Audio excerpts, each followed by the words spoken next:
Man, y'all know what it is, the real 210. All praise to God for everything. I mean, every single thing. I'm here with my brother, Marathon Manny, and we have a special guest with us this evening. He goes by the name of Pedro. Before we start, we always do a mental health check-in. How you feeling, Mr. Pedro? Great, man. Absolutely. How you guys doing? How about yourself, Marathon? I'm blessed, bro. Happy to have my brother on this platform. Yes, sir. That's big bro, yeah. Hey, yeah. How about you? I'm feeling good. If I put my 2 feet on the ground, like I always say, man, it's a what? A win. Okay, every cool. day. Okay, cool. So, Pedro, take us back to the beginning. How long you been doing tattoos, brother? I've been tattooing for about 10 years now, give or take, but overall about 10 years. Okay, 10 years. What triggered you into wanting to do tattoos? Is something like you just grew an interest for because you know always been a drawer, right? We talked off camera. Yeah. You've been drawing for a long time, but how did you get into the tattoo field? So, like you said, I've always been an artist since I was a young kid.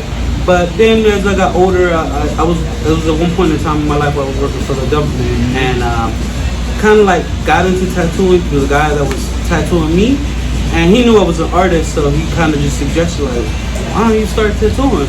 And of course I was like, I don't know, and just kind of played around with the idea and he kind of just eased me into it. And then from there, I had stopped drawing for a while, so that made me want to draw again. Right. And when I started drawing again, I actually saw that like, oh, I still could do this, and now I can make a career out of doing something that I enjoy doing, and I could make good money off of it. You know, in all honesty, it was just like, you know, you can create an income for yourself and do something you enjoy, and then have the freedom to like explore like with it, right? Like this industry, it allows you to travel, it gives you the freedom to meet a lot of people and create an intimate relationship with people, because you don't think that this is like an intimate thing, but I'm like poking your skin for like hours on end, like it becomes an intimate thing. It gets intimate. Right. Intimate is just not about sex, alright? Yeah, for sure. Hey, so y'all can know that. Yeah, come on, now. Let me ask you this. So, when you first started off, how were you? Be honest, because everybody said I was the best when I first started. Oh, no, how were you? Yeah, all right, cool. I mean, no. I just wanted to make sure. Be real. Yeah, on the real now. Right. Be real. No. I fucked up a couple people. I wish I could go back and touch up a lot of the tattoos that I did when I was, you know, starting. But you know, if they come back, you know, maybe we could. I'll work out a deal for you. All right. Yeah, you still got to be paid, right? Absolutely. That's how you eat. Exactly. Ching. The bills don't stop. Not at all, man. Talk about the art of tattooing, because it's an art. You know, people think they could just because you know how to draw. That don't mean you could do tattoos, right? Nah. Yeah, it's a whole different ball game, man. Yeah. It's definitely, you got to learn a lot of, you know, the skills, techniques, and I feel like art in general is just always like always learning process. Yeah, I don't care how great of an artist, you can always learn something, and the same thing with tattooing. But it's a whole different ball game because, for one, you're working on a live canvas, right? Like you can't just dig in there like nobody is not feeling nothing. But just learning techniques, and like I said, you really pick up a lot from other artists, and then the more you do it, you start kind of like learning your own techniques if something works better for you, right? The way you do it. As long as the end product, and of course you're not damaging people's skin and stuff like that, that's the 2 most important things, is creating a good tattoo and not trying to damage people's skin. Let me ask you this. What is your technique? You mind sharing? I mean, it's hard to explain. Yeah, okay. But I mean, essentially like having good, steady, consistent lines is important. With that, it's just really learning the depth that you're going into the skin, and learning the 2 most important things that I've learned, right, is being able to recognize when you're damaging the skin. If you are. Because if you're doing that, then obviously you want to stop, because that's number 1. You don't want to damage people's skin. And then technique wise, build over time. Obviously for line work, just try to hold a steady hand and just know the depth of your needle and stretch the skin. Simple things like that. As far as shading and stuff, that kind of goes to a different gray washes. We use that for shading, and then also sometimes depending on it's so many different stuff, right? Like depending on the outcome you want is the technique that you'll use. Right. So like if you're doing soft black and gray shading, then it's a certain technique you use for that. Right. If you're doing like pepper shading, it's a technique you use for that. So everything has different techniques, and every artist has different ways of working too. True. What I do, True. another artist might not do. True. They have to do what they So you remember you just said about damaging people's skin. Like, how can you avoid that? Do you clean your tools? Like, how do you do that? Or just some people's skin is sensitive? Well, the first thing is definitely recognizing the trauma, like recognizing if you're going too deep. If you go in too deep, you'll immediately be able to recognize that, because what happens is the ink kind of spreads in the skin, in the third layer of skin. Right. So when that happens, that third layer doesn't hold the ink well, so it immediately spreads. Right. So it almost look like little veins kind of like spreading in the skin if you're going in too deep, right? So I think that's probably one of the most important things I've learned in tattooing is recognizing when you're damaging the skin. Because when I first started, definitely, I'm sure I hurt a lot of people. Sorry, guys. But, it's a learning curve. But that's the most important thing, recognizing the trauma, and then just making sure that the work is good and consistent, that the ink is going in there like you want it to, but that you're not damaging the skin. Talk about your strengths and weaknesses with the tattooing. We can start out with the weaknesses first. We can start out with the bad, then go to the good. So, what are your weaknesses? Man, that's a good question. I definitely don't think that. I would say my weakness is maybe just really not getting to do a lot of the stuff that I want to do. But then also like I'm not big on doing like fine line tattoos. Okay. Because those fine line needles are very, very unforgiving. Like you have to make sure you're perfect, be on point. Yeah. So I'm not gonna say like that's a weakness. I'm just gonna say that's something I need to grow on, because I know if I really, paid attention and focus on like perfecting that work, I can get there. The question is whether you want to or not. Right. I feel like at that point it's a decision. Do you challenge yourself? Absolutely. Okay. I mean, I'm always pushing to do things like that. That I always want to do, like put out my artistry out there through the tattoo. But at the same time, you have to think like, all right, this isn't on your skin. Right. You still have to do what that person wants. Right. For sure. But I challenge myself in all aspects of life, not just tattooing, to grow. Even like one of the things that Sadhguru, which is a guru I listen to, says is like, if you want to grow, do the things that you don't like, because that's going to help you grow.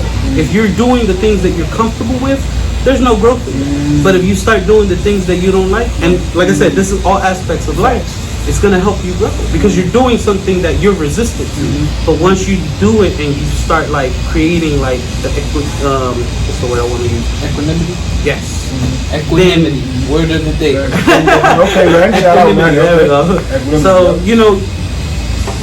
you start building that equanimity, and you get better at the things that you don't like doing, that you might not be good at, because you're doing something that you don't like. It's gonna help. So what you saying that, remember we talked offline, and you was like, if you something you like to do, it's like you never working, right? But actually not knowing that you still have to work. Even though you enjoy it, you still got to work at it. You know what I'm saying? You know what I'm saying? Because practice makes better. So you continue to keep on doing it. Right. Because like me, I ain't gonna lie, man. Growing up, I was good at rapping. I ain't gonna lie to you, I can't rap a day in my life now. You know what I'm saying? I lost it because I just stopped doing it. You know what I'm saying? Yeah. So it's just something, a gift that you have. You got to constantly work on it. Right. So talk about. I think definitely like, even if you drop something, because again, like I told you, it was a period of time when I stopped drawing for a long time. But if you have that natural skill, you can pick up from it and then build on that. Yeah, right. Because a lot of people think, oh, you're a natural artist, you can immediately draw. Like, no, like even if you're a natural artist, you still have to refine that skill. And and like I said, again, it goes to everything. A basketball player, when we talk about love and work or whatever. Yeah, for sure. Look at Kobe. He was working his ass off. Love the game. Right. Him and LeBron. Exactly. But I thought about this too. You know how them players get all that money, right? Right. You got to think they got all this check. They 19, 20 years old. Me personally, I'd probably be like them too. Like, I don't even want to play them. I'm getting them guaranteed money. But you got people like LeBron and Kobe who love the game. Like, pretty sure they probably do it for free. You know what I'm saying? That's how much they love it. Exactly. I'm talking about they eat, sleep, and do basketball. It's like the money just comes with it. Exactly. That's like they love the game. Anything you're passionate about, you got to do it for passion. For sure. And just let the money come. You talk to me about that as well. I got a better one for you. Yeah. Everything that you do, you should do it with passion. Regardless if you like it or not. For sure. Because at the end of the day, passion is something that comes from within you. So it's like, even if you're doing something you don't like, do that shit with passion. It's going to help you grow. You know what I'm saying? Fact, I'm telling you, everything. Dishes with passion. I'm talking about it's all a stepping stone to the top, bro. Exactly. That's it, man. You got to do something you don't like doing so you can get to the things you love doing. That's simple. So, talk about 3D tattoos, the dimensional tattoos. Because I see them on Instagram, like, how the heck they do that? Miniature? Like, dimension. Like, like 3D? the 3D? Yeah, 3D one, like, them just look live. Like, what the heck? Like, how the heck they do that? Like, what, like... Yeah, that's the artists, for one, the artists knowing what they're doing, right? You do. But, I can pull off some 3D ones. Okay. It depends on what it is. Okay. I usually, if I don't feel comfortable doing something right on the skin, my first thing is, all right, well, I want to draw it on paper first. Yeah. And if I can draw it on paper, then I know I can pull it off on skin, right? So the 3D technique is just simply knowing your shading, your shadows, lighting, things like that. It's really an optical illusion. Right. All art is an optical illusion. For sure. Even like when you do cover-ups, right? Because a lot of people, when you get a cover-up done, it's like, in their head, it's like, oh, we're actually covering it up. Really, you're just mixing new ink with existing ink and creating that optical illusion so that you can't see what was already there. Right, you know what I mean? Right. In some cases, I ain't never think about it like that. That's crazy. Yeah. You always like I said, it's an optical illusion. Everything that we look at, right, in a way is an optical illusion. It's just the way the light hits it, the way the shadow hits, is what makes it look however you want it to look. Powerful. So what is the longest tattoo have you worked on? Oh man, probably like a 40-hour tattoo, but that was like done over sessions. They want a lot, but they want a lot. Like, how was it? Yeah, it was pretty like big piece, like a full sleeve, or not. One big one that I did was like on this girl's thigh, like kind of this area, and it kind of came up to the hip area. It looked like a big pocket watch with some flowers and stuff. That one was probably, I would say, maybe like 30 hours, between 30 and 40. I don't really remember. I didn't keep count. You know it was long. Yeah. Because that was she actually. So that was I had did a raffle and she won the raffle. Oh, that's why I didn't really keep time. Okay, right. Yeah, because it was like she won the tattoo, so it's like no point of really tracking the time. Okay, let me ask you this. Can you make a decent living off tattooing, like being an artist? Oh, absolutely. I mean, I wouldn't have left my government job. Yeah, right. I was about to say that. When you say, come on, okay, you know what I'm saying? Yeah, I mean, it was just a win-win for me, right? It was like, oh, I could do something I like and make a good living off of it. Absolutely. So you know me, I like to ask questions. I ain't want to sound nosy, but I just like to know, like, what is the range you say you can make I think an artist can, of course, that depends on a lot of factors, right? Like the shop you're in, clientele base that you have, and how hard you're willing to work, right? Let me not say hard, how much you're willing to work. And from what I've learned in different shops, you can earn, a tattoo artist can earn, at least in this area, I'm saying specifically the DC area, can range anywhere between $50,000 a year to $120,000 plus a year. It all depends, like I said, because obviously with art, it's not like a necessity. It's more of a luxury item. With any, whether it's tattoos, painting, or whatever. To me, I see it as a luxury. So the better you become as an artist, well, the more you can obviously charge. And you're not just simply charging more because, oh, I'm a better artist, but because you spent years learning and honing your skill, and then the time that you're going to put into the tattoo, all of that takes into effect on how much the cost of a tattoo will be. For sure. But generally, I think in this area, tattoo artists can earn anywhere between $50,000 to $120,000, or possibly more. Okay. So how did you get your name out there? Because like when you go to a barbershop, right? People might not go to the third chair, but they always going to the first chair. Oh, this person is good. This person does great tattoos. How did you get your name out there? I mean, obviously, social media is a great tool to help with that.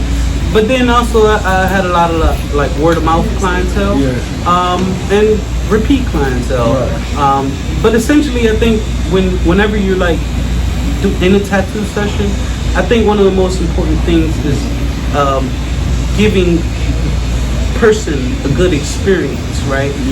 Because first and foremost, we're all humans, right? Absolutely. Before anything, and giving them that good experience, and then obviously trying to give them good tattoos.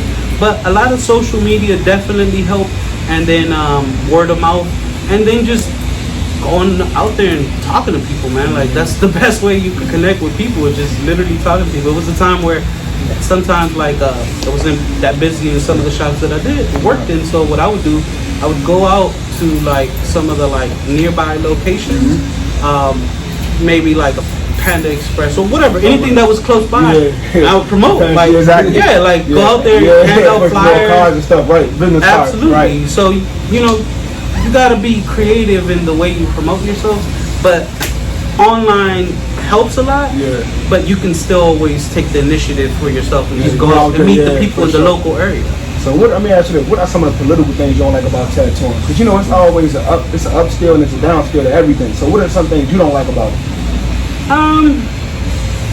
I wouldn't say like it's not anything I don't like about tattooing per se, but maybe like when you say the politics of it, sometimes like in the recent years, government has like really, and of course I'm not 100% sure where it started from, but like governments started deciding on trying to like regulate it to the point where it just makes it and this is more specifically DC I'm talking about, because DC government love to make money off of whatever they can make off all the time. So when they saw they could make some money off of tattoo licenses in DC and all the other stuff that they've implemented, they try to put it off like, oh, it's a safety thing, blah blah blah. Look, tattooing has been around for years, okay, like literally Caveman probably. For sure. Like, so it's been around for such a long time, and it wasn't regulated that much in most states, but in the I would say maybe in the last 10 or 15 years, and I could be wrong, right? They started like heavily regulating in a lot of different areas, and in DC, I think it started maybe like around 2013, 14, and it's just some of the way they regulate it, right? It's pretty, to me, it's dumb. For sure. I'm not against regulation, right. But do it in a way where like you're not making it so difficult that I got to jump through all these hoops just to get a tattoo license for me to earn a living for myself. You know what I mean? So that's one of the, and then the crazy thing about that is like some of the people that are making these regulations, they've never done tattoo in their life. So it's like, how do you regulate something you've never done and you know nothing? I'll tell you, man, no experience. Outside looking at things, It's like the main government being against abortion. You ain't got no vagina. Like, how you regulate that? Yeah, it's crazy. That's a whole nother. We ain't gonna talk about that because it's all about money. It's more spiritual than anything. Right. It's all about money. Nah, but as far as how he's saying it, regulations, it seems like they be trying to regulate things that haven't got nothing to do with it. Exactly. Sure. It's pretty dumb. So I want to put it into this, right? I got a lot of people that just because I'm your little brother, they think I'm like your assistant, or I automatically know what your prices and stuff. Ask them how hard it is to get in. like for real. Everybody I'm like, yeah, my brother did this tattoo on me. They like, oh, how much he charged? But I'm not his assistant. I don't know. I don't do his books. Right. So I mean, just give them an idea of if they want to get tatted, because don't come to me asking me how much he charged. I don't know. Well, for one thing, it's something that's permanent on your body. So, it's up to you ultimately. If you have a budget, I think the best thing to do is come forth with that budget to your artist, right? And whoever that artist is, they'll try to work with your budget for the most part. If your budget is too small and it's just like, no, then they're going to tell you straight up. but at least you're giving me an idea of like you're willing to spend. Exactly, and we can kind of like go from there. But generally, here at Bethesda, we charge a $185 minimum. And like a lot of people sometimes like they get turned off by prices, but you got to remember everything that affects the world affects us too. For sure. When inflation goes up, well, exactly. You know, the cost of gloves has gone up, the cost of needles have gone up, the cost of everything has gone up. But everybody wants us to keep yesterday's price. For sure. It doesn't work. Yesterday's price. You still got you got bills too, man. Gas has gone up. I don't get free rides over here. Yeah. So, you know, naturally, if things go up around, like everything, the cost of everything is going to go up. And let's remember, tattoos are a luxury, not a necessity. Facts. So, if you really want a tattoo and you don't have the money like that day, well, save up. You know what I mean? Or maybe even like put that first initial deposit down and pay off over time whatever, like, you know, if I'm sure there's ways you can get around it, but save up. If you want a tattoo, if you really want this, they give you can get an estimate first, right? Estimates are free. We don't charge for estimates, right? Get an estimate and then go from there and see what you can work in your budget. And of course, you can always shop around, but whenever you do that, I always recommend, well, make sure you look at people's work, because people are obviously charging cheap prices for a reason. Sure. Nothing against them, all due respect to them, because when I started, I was there too. But if you want a good quality tattoo, it's on your body for the rest of your life. Spend that money.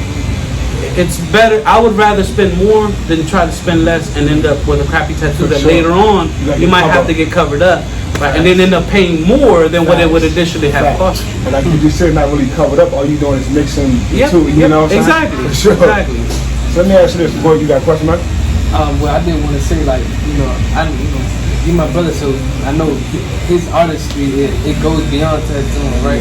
He's been drawing since he was a child, like literally a little kid drawing animals and stuff, doing animals and stuff. So just as an artist, period, like,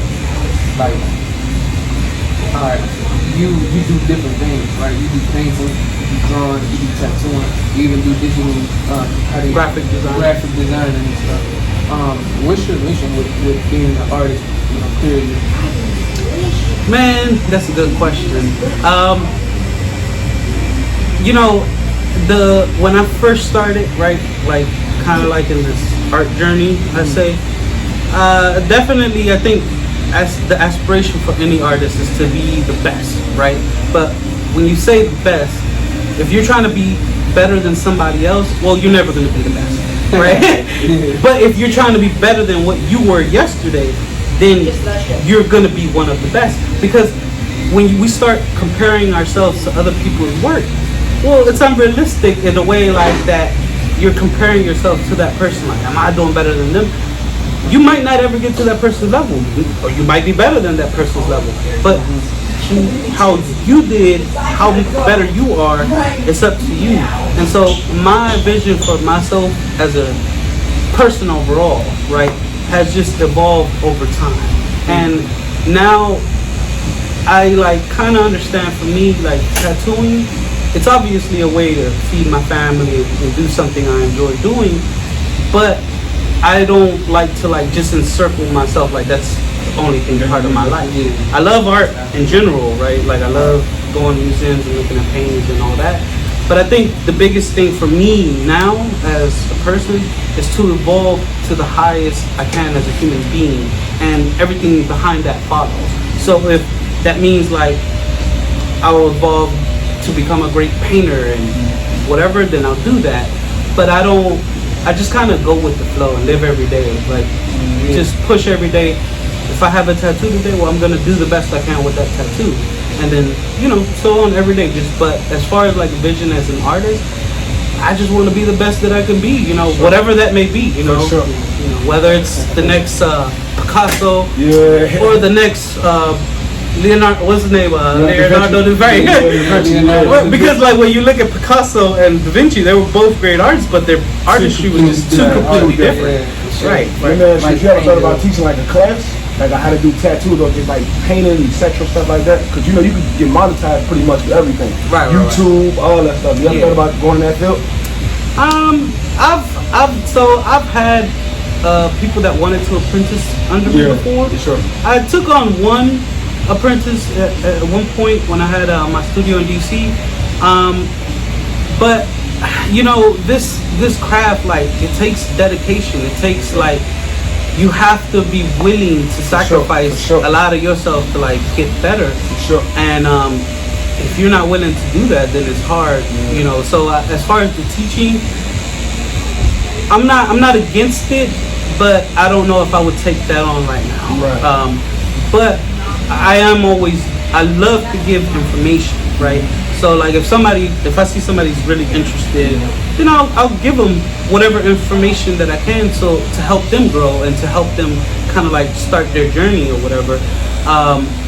But I actually have done some teaching, but not tattooing, like painting. It was a good friend of mine, Luis de Valle. He's a great artist, and he does a lot of mural work in DC. He also teaches a class in LAYC.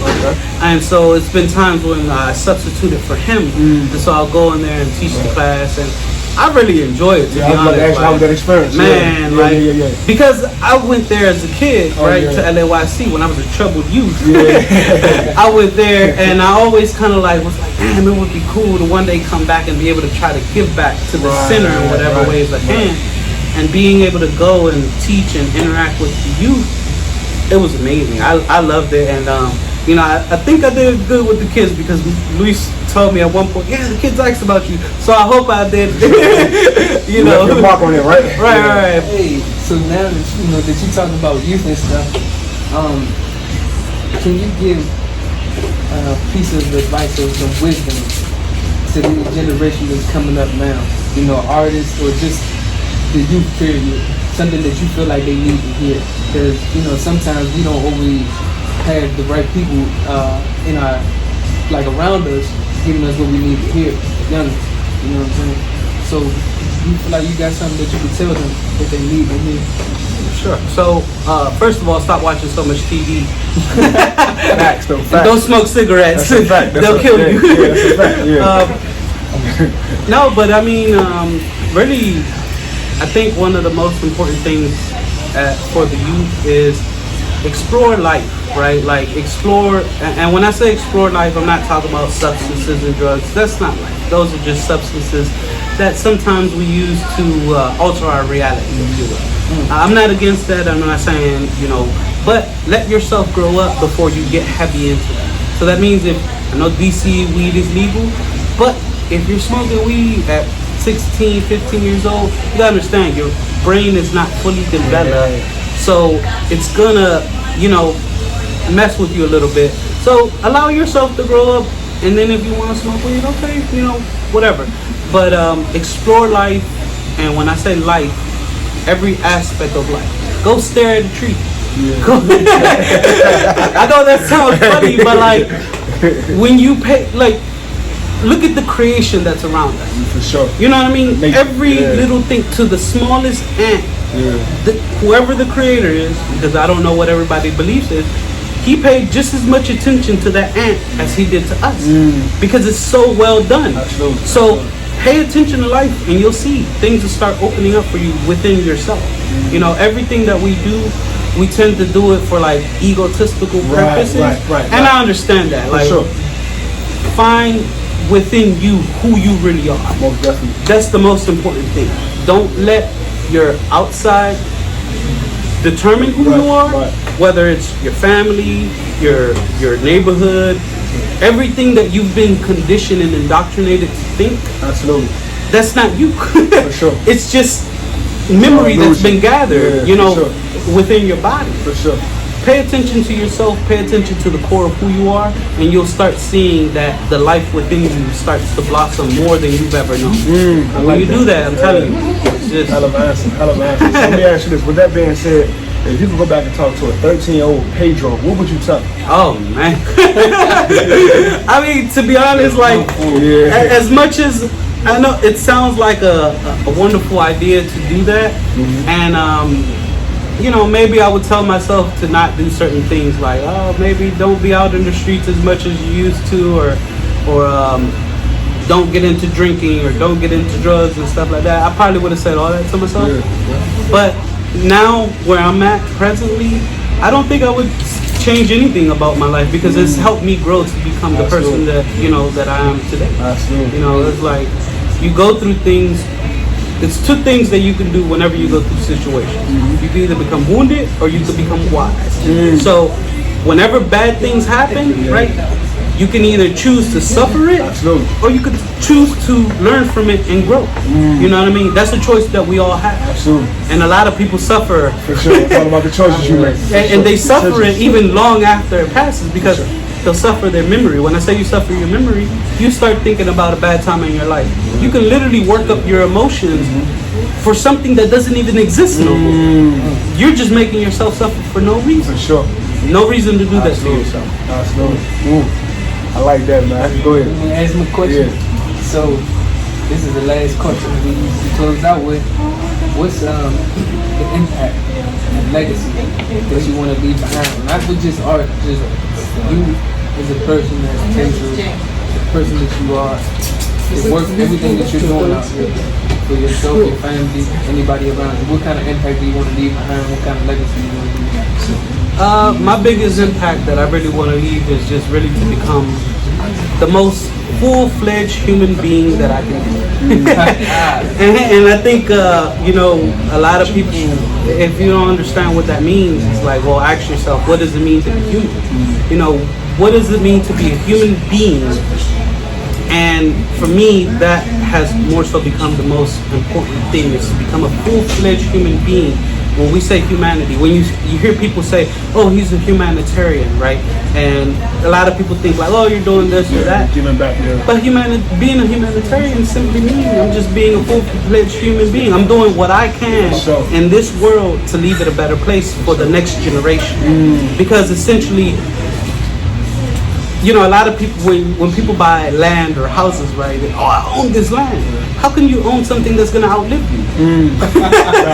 So like, we're just occupying this land. For the time that we here. Right. And then when we leave, we should try to leave it the best that we can or better for the next generation. So my biggest impact that I want to leave is just to be the most significant life and human being that I can be. Everything else just trickle downs off of that. I love that. Oh, tell hey, there you had it, man. Another episode of The Real. I'm talking about The Real. My brother Marathon Manny, Pedro, you here, man. Listen, continue to watch us, man, because we're going to keep on getting bigger and bigger and bigger. So you know what it is, The Real. And if you ain't on The Real podcast, you ain't real. Simple as that, man. There it is. Yeah.